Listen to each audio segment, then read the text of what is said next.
adapted from a speech that I did on the forensic circuit this year, and it is a rhetorical criticism of Monster, the Jeffrey Dahmer Story. So in 2022, Glee creator Ryan Murphy released Dahmer Monster, the Jeffrey Dahmer Story, a dramatic retelling of the Jeffrey Dahmer story. The show contained 8 episodes and is problematic with a capital P. There was a lot of controversy surrounding Monster, from everything from being a hostile work environment for Black employees. Some of the employees literally said that they had PTSD-like responses while they were rewatching the show because of how they were treated. And Netflix even categorized the show under its LGBT category.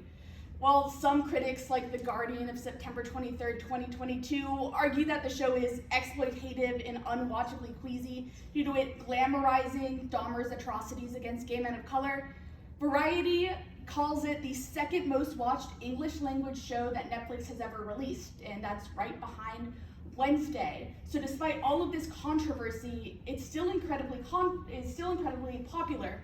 So this leads us to our research question today.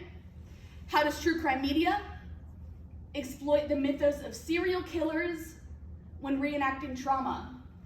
And to explore this, I talked about Anita Baressi's article, Inside Out, Private Trauma and Public Memory in True Crime Documentary. And she talks about this documentary called Our Father, the Serial Killer, where it interviews 2 people, Stephen Jr. and Diane Griggs, who are accusing their father of being a serial killer despite there not being a ton of solid evidence. So it determines and it asks the question, how does true crime documentary reconcile its truthful reporting with the audience's expectations to be entertained? And it does this through 2 main lenses: therapeutic television and the cultivation of wound culture. So first, therapeutic television. Therapeutic television is the concept of inserting a traumatic experience into the media so the audience can better relate to a narrative. And true crime media necessarily does this by exposing the trauma of the victim in order to create some honest storytelling. And reality television has helped a lot in normalizing this. When you see a lot of these scenes in reality television, these dramatic scenes towards the middle of the episode with the dramatic music and the confessional scenes, before and after it happens, it contributes to this trend in true crime, especially true crime documentaries that have this therapeutic confession and self-exposure theme. So the narrative tries to insert honesty into it by having these scenes. However, the narrative is dissolved, and the honesty in the narrative is dissolved by the audience's need for justice. Essentially, it shows that the catharsis in the narrative comes from exposing the atrocities of the perpetrator. So Barressi argues that the audience roots for Steve and Diane Griggs for them to get the catharsis for their abuse, and that because of this catharsis, they will believe that the Griggs children's father is a serial killer, even though there's really no evidence that says so. Second, wound culture. True crime media combines popular knowledge with personal trauma with media-driven popular knowledge to cultivate wound culture, which is the public's fixation of stories of atrocity and serial murder. Essentially, because we are more focused on the myth of a crime, so who commits it, why it happened, rather than the impact crime has on someone, it causes true crime media to fetishize murder and the murderer themselves, making it seem like a spectacle to be gawked at rather than a tragedy that happened to someone and their families.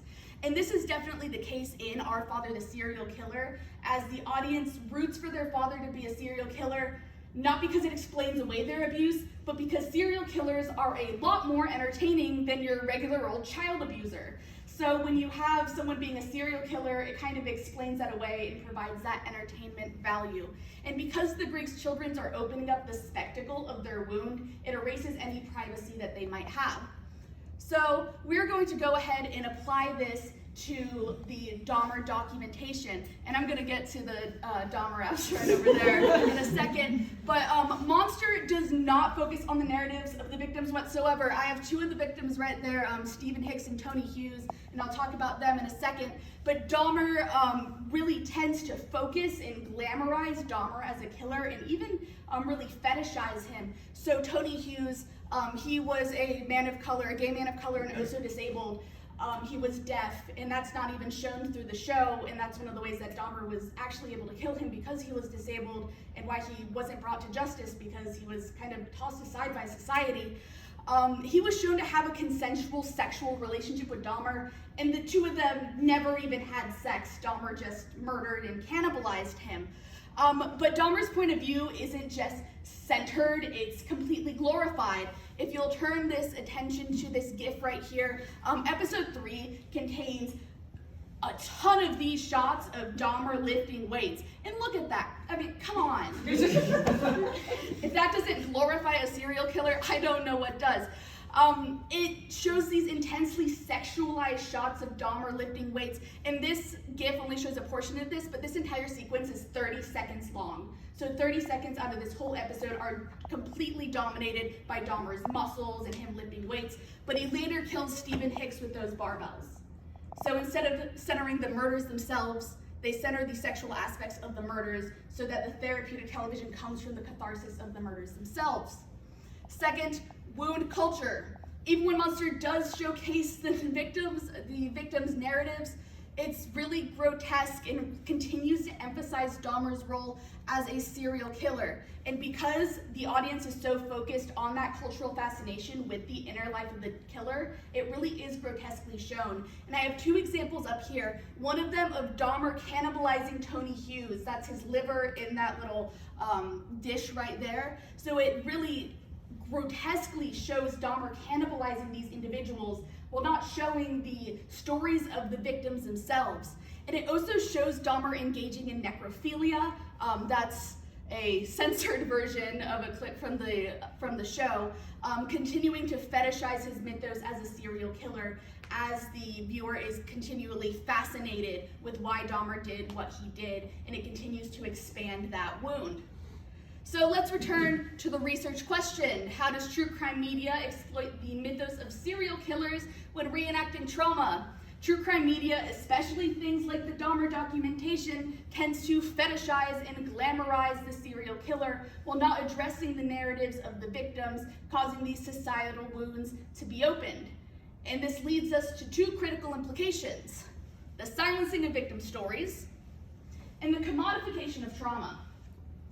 So first, silencing of victim stories. And this is Rita Isbell. She is the sister of the Dahmer victim, Errol Lindsay, and she has repeatedly told the press that she does not want any more adaptations of her brother's murder being created. She's spoken out on the Dahmer Halloween costume. She's spoken out on a lot of this popularization of Dahmer in the media.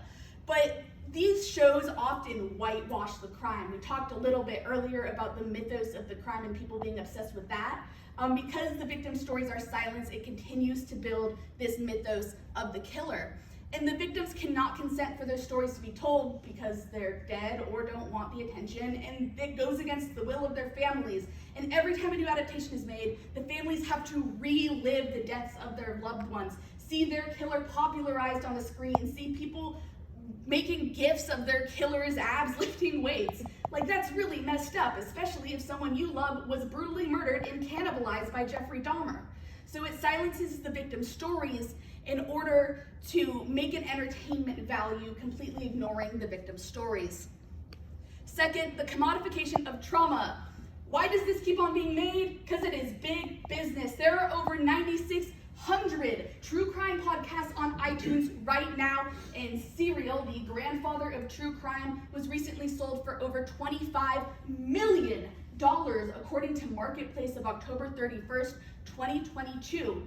And podcasts such as My Favorite Murder and other podcasts such as the Sword and Scale, they continue to make podcasts and profit off of these murders without getting the consent of the victims or their families.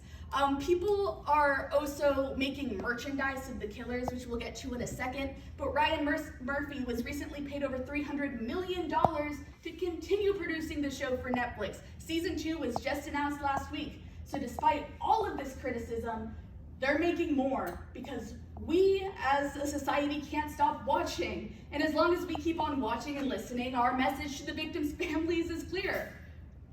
Your trauma is not worth more than our entertainment. Now I'm going to show you guys a couple of the merchandise here. Just a friendly reminder, these people murdered people, they cannibalized them, they raped them, and they are on merchandise. So not only is the trauma being commodified for us to consume as media, it's also being commodified and sold on t-shirts, enamel pins, coasters with serial killers on them. They killed people, and it's being sold on some white woman's Etsy shop. Come on. So, to the conclusion, we can determine that true crime stories like the Dahmer documentation erases victim stories and commodifies the trauma of the victims. And because we allow this to happen with the opening of societal wounds every time we remake adaptations of these murders, and because we center the catharsis of the killer rather than getting justice for the victims, it causes these stories to continue to be told for our entertainment value. So Jeffrey Dahmer does not deserve to be immortalized and glamorized in the way that society has framed him, and the victims deserve better than everything true crime media has to offer them.